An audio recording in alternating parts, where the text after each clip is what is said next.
আবারও আকাশের একটা নতুন গল্প নিয়ে তোমাদের কাছে হাজির হলাম। ছোট্ট আকাশ।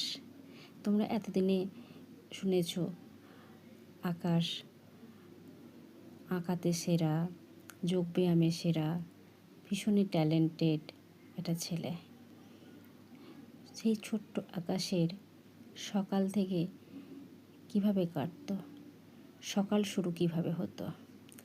ছোট্ট আকাশ ঘুম থেকে উঠতো, ঘুম থেকে উঠেই ব্রাশ করত। ব্রাশ করে বাসি জামা কাপড় ছেড়ে মা সরস্বতীর সুন্দর একটা ছোট্ট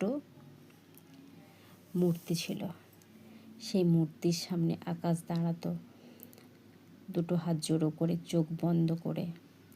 প্রথমে মা সরস্বতীর বন্দনা করত।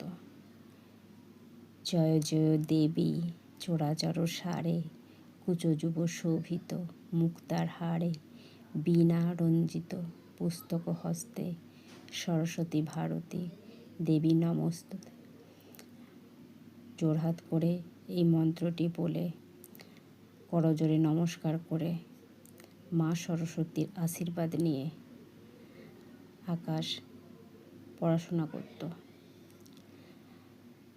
পড়াশোনা করতে করতে যখন পড়াশোনাতে মন বসত না, তখন চোখ বন্ধ করে 1 মিনিটের জন্যে ওম করত। পদ্মাসনের মোমেন্টে বসে ওম, এইটা ভীষণভাবে আকাশের কাজে দিত। যখনই পড়াশোনা করতে বসতো, তখনই পড়তে বসার আগেই ওং শব্দটা উচ্চারণ করত। চোখ বন্ধ করলে একাগ্রভাবে পড়াশোনাতে মনোযোগ দিতে পারত। তারপরেই শুরু হতো আকাশের লেখাপড়া। এই মা সরস্বতীর বন্দনা, ওং, এই সব কিছুই একটা একাগ্রভাবে পড়াশোনাতে মনোনিবেশ করতে পারত।